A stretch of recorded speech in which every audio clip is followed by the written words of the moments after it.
My neighbor Carol called me last winter. She had just gotten her property tax bill, then her homeowner's insurance renewal, then her heating bill, all in the same week. She said, I keep seeing these videos about moving to some tropical island. Tell me honestly, is any of it real? Or is it just pretty pictures with a guy talking over steel drum music? Carol had a fair point, so I did the research. Not the brochure version. The actual version, what Medicare does and doesn't cover, what things cost at the grocery store, what the honest trade-offs are. And here's what I found. There are 5 places you can move to right now as an American citizen with no passport, no visa, no paperwork, your social security check still arriving on time, and your Medicare card still working, where the average cost of living is lower, the weather is warm year-round, and you are still, technically, in the United States. Most people have no idea these places exist. Carol didn't, and she's been planning her retirement for 11 years. Quick thing before we start. I want to be honest with you up front, the way I'd want someone to be honest with me. Each of these 5 territories has real advantages, and each one has real trade-offs. I'm going to tell you both, because moving somewhere based on a YouTube video that only showed you the sunsets is how people end up miserable and expensive. By the end of this video, you'll have a clear picture of what each place actually costs, what your Medicare situation looks like, what the weather means for your home insurance, and which one fits what kind of retirement. If that sounds useful, drop in the comments where you're thinking of landing. I read every single one. Let's go. We're starting with the one that genuinely surprises people. American Samoa, South Pacific, halfway between Hawaii and New Zealand. Most Americans couldn't point to it on a map, which might be the point. Here's what you need to know first. As a U.S. citizen, you can move here, live here, and work here. No visa required. Your Social Security keeps coming. Your Medicare card works. You are still operating under American law. The cost of living is lower than most mainland cities. Rent for a 1-bedroom in the main area runs $600 to $900 a month. Fresh fish is cheap because the ocean is right there. Not a metaphor, literally right there. The island has about 55,000 people. Everyone knows someone who knows you within about a week. If you're the type who found the mainland too loud and too fast, this place will feel like exhaling. Now the honest part. The healthcare is basic. Routine visits are fine. For anything serious, a specialist, a procedure, anything beyond standard care, you are flying to Hawaii. That's a real consideration and a real cost to build into your budget. Everything that isn't caught locally gets shipped in. That means some grocery items cost more than you'd expect. And Amazon Prime, bless its heart, does not consider this a priority delivery zone. You may wait 3 weeks for a replacement water filter. You will adjust. The culture is deep and community-oriented. Fa'a Samoa, the Samoan way of life. It is warm and welcoming. It does expect participation. You're not going to arrive and disappear into a private condo. That's not how it works there. And honestly, for most retirees, that ends up being the thing they love most about it. It's best for retirees who want genuinely quiet, genuinely affordable, genuinely off the beaten path. Not for anyone who needs frequent specialist care within driving distance. Guam sits in the Western Pacific, about 6,000 miles from California. Yes, that is far. We'll address that. First, the practical stuff. U.S. citizen, no passport, no visa.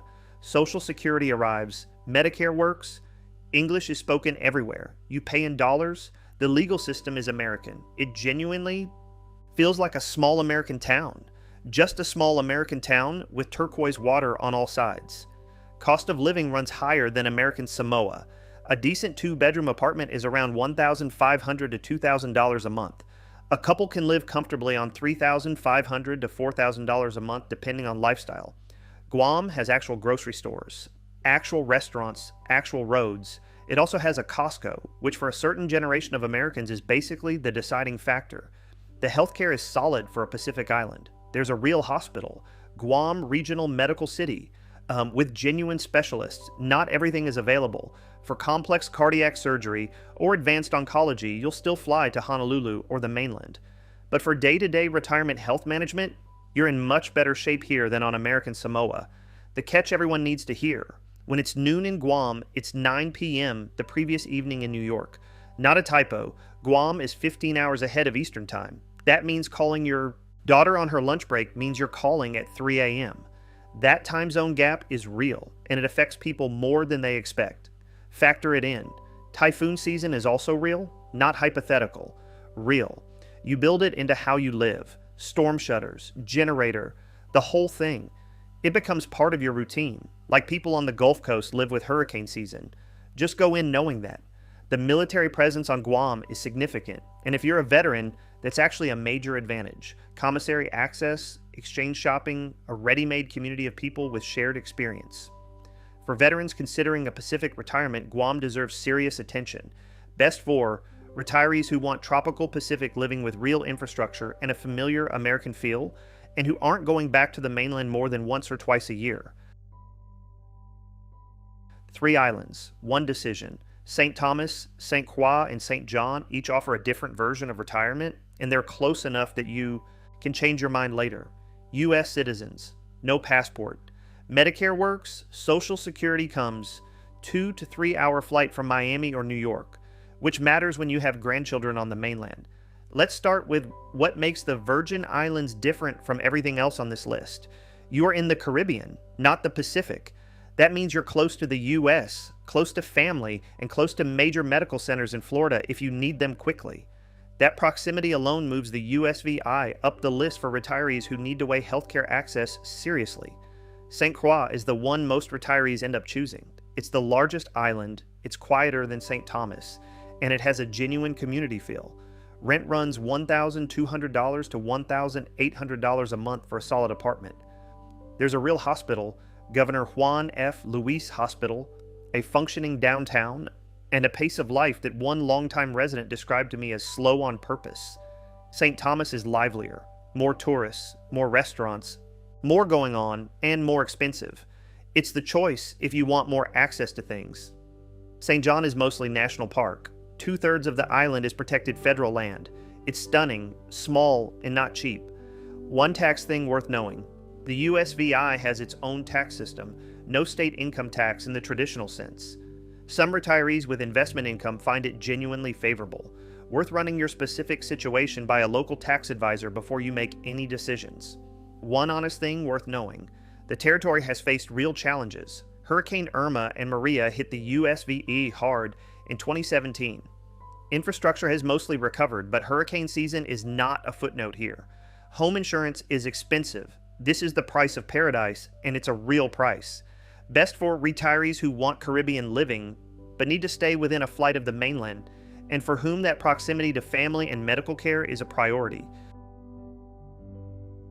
Puerto Rico is the one that gets the most attention, and it deserves most of it. Let's go through the basics quickly because they're straightforward.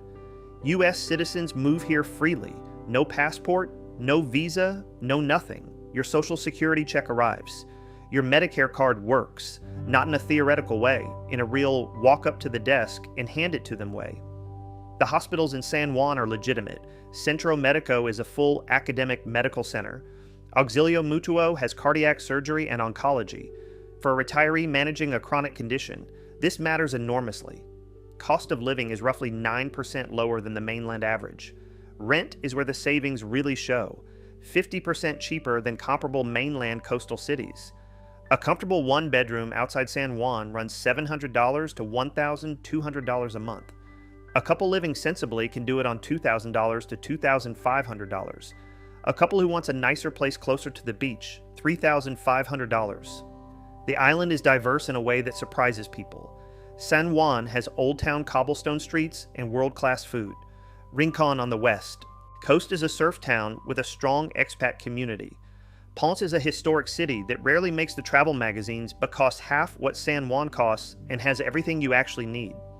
The mountains in the interior are cooler, quieter, and almost nobody from the mainland thinks to look there. Now the tax situation. Because people get confused about this, Puerto Rico has its own tax system.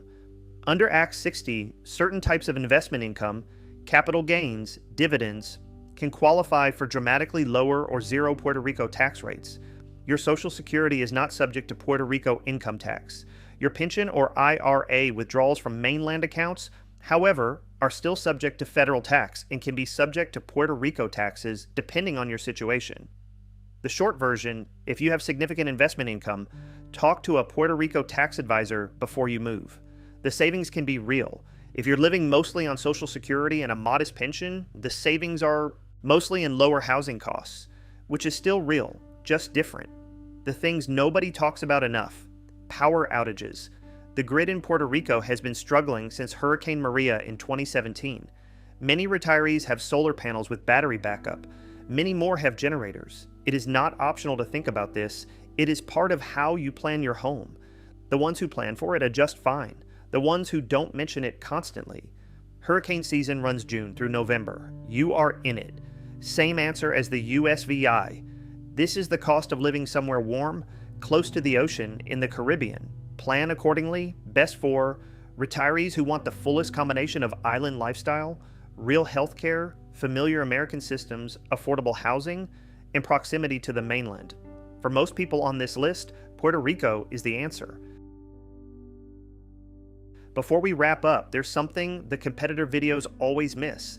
They spend 10 minutes telling you about 5 territories as if the decision is purely about picking the prettiest one. It's not. The decision is about one thing. What does your retirement actually need? If you have ongoing health conditions that require regular specialist care, Puerto Rico or the USVI are your realistic options. The infrastructure supports it. Guam can too, for most things. If you're in good health and want the quietest, most affordable, most genuinely different retirement possible, American Samoa or Guam in the Pacific give you something you simply cannot get in the Caribbean. If staying close to family on the mainland is non-negotiable, Puerto Rico or the USVI, a 3-hour flight is a weekend trip. A 12-hour flight is not. If you want to maximize your savings and minimize what the government takes, Puerto Rico's Act 60, done right with proper advice, is the most powerful legal tax situation available to any American who doesn't want to give up their citizenship. Here's the thing, none of these territories will tell you. Themselves, they are not resorts. They are places where real people live real lives. Some things work differently than on the mainland. Some things take longer, some things cost more, and some things, the pace, the community, the light on the water at 6 a.m., are better than anything the mainland has to offer. Carol ended up looking seriously at St. Croix. Her daughter is in Miami. 2-hour flight. Medicare works. Her property tax bill last winter in Ohio was $7,400. On St. Croix, that same bill would likely be under $1,500. She hasn't moved yet, but she stopped saying, "Is any of it real?" If this video helped you see some options you didn't know you had, that's the point. I'm Gerald. I retired at 62 and I've been figuring this out in public ever since. Tell me in the comments, which one of these 5 is most interesting to you? And what's the one thing that would make or break the decision? I read every comment, every one. If you haven't subscribed yet, go ahead and do that. Now I put out 1 video a week. No noise. Just the honest information I wish someone had handed me before I retired. See you next week.